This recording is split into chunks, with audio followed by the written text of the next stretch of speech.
사회적 거리두기가 풀리면서 번화가에 사람이 몰리고 있는데요. 일명 야킹이라고 하는 인터넷 방송 때문에 눈살을 찌푸리는 분들이 많습니다.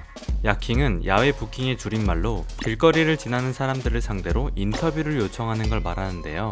주로 여성을 상대로 카메라를 들이대는 경우가 많기 때문에 성희롱, 혐오성 댓글의 표적이 되는 경우가 많습니다. 촬영자들이 카메라 각도를 조절해 사전에 동의를 받은 사람들만 촬영한다고 하지만 그렇지 않은 경우들이 있기 때문에 지적이 끊이질 않고 있죠. 이뿐만 아니라 시민을 대상으로 한 몰래카메라, 각종 사이다 영상들도 문제가 되는데요. 촬영에 대해 동의를 받지 않았다면 초상권 침해가 성립될 수 있습니다. 사실 초상권이라고 하면 연예인들의 광고 계약을 떠올리기 쉽지만요. 유튜브나 인스타 같은 영상과 사진을 활용한 매체가 많아지면서 일반인들의 초상권 침해 사례가 빈번해지고 있습니다. 실제로 손해배상 소송으로 몇백만 원대의 위자료를 받아내기도 했죠. 오늘 시끌법적에선 일반인들이 겪을 수 있는 초상권 침해 사례들에 대해서 알려드리겠습니다. 초상권은 누구든지 동의 없이 촬영되거나 영리적으로 이용되지 않을 권리를 말하는데요. 내 허락 없이 나를 촬영하여 방송에 내보내거나 유튜브에 올리는 것은 물론 그림으로 그려서 돈을 벌었다면 초상권 침해를 이유로 손해배상을 요구할 수 있습니다.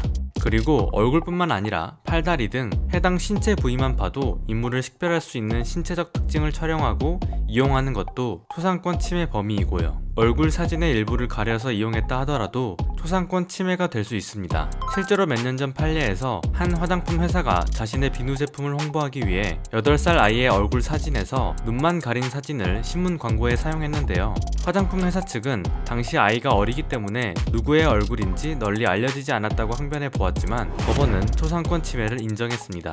그래서 화장품 회사는 아이의 보호자에게 300만 원의 위자료를 지급했죠. 이처럼 특정 부분만 가려도 누구인지 안다면 초상권 침해일 수 있는데요. 원래 몰랐던 사람들이 아니더라도 지인들이나 일면식이 있는 사이의 사람들도 알아볼 수 있는 정도라면 초상권 침해로 인정될 수 있죠. 다만 초상권이 인정되지 않는 경우들이 있는데요. 공개 방송 콘서트나 야구 경기장 등 촬영 중인 사실이 명확할 때는 촬영에 암묵적으로 동의한다는 뜻으로 인정되어 자신의 얼굴이 카메라에 찍히거나 방영되더라도 초상권이 침해됐다고 보기 어렵습니다. 또 보도 목적으로 촬영된 뉴스에서 내 얼굴이 아주 작게 또는 아주 잠깐 찍힌 경우들이 있을 수 있는데요. 동의를 얻지 않았더라도 법원이 여러 사정을 종합했을 때 찍힌 사람의 정신적 고통이 위자료를 줄 정도로 중대하지 않다고 판단하여 초상권 침해로 인정되지 않을 수 있습니다. 반대로 촬영에 동의를 했더라도 초상권 침해가 되는 경우도 있는데요. 얼굴이 안 나오게 찍거나 모자이크 처리를 하는 조건으로 촬영에 응했는데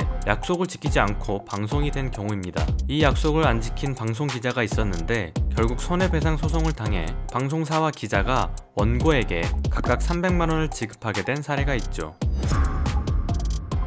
요즘 인증샷을 찍기 위해 거리나 식당에서 셀카를 찍고 SNS에 올리는 경우가 있는데요. 만약 사진이나 동영상에 다른 사람의 얼굴이 나온다면 초상권 침해가 될 수 있습니다. 자신도 모르게 초상권이 침해당하거나 반대로 다른 사람의 초상권을 침해하고 있지는 않은지 스스로 살펴보면 좋겠습니다. 이상 시끌법적이었습니다.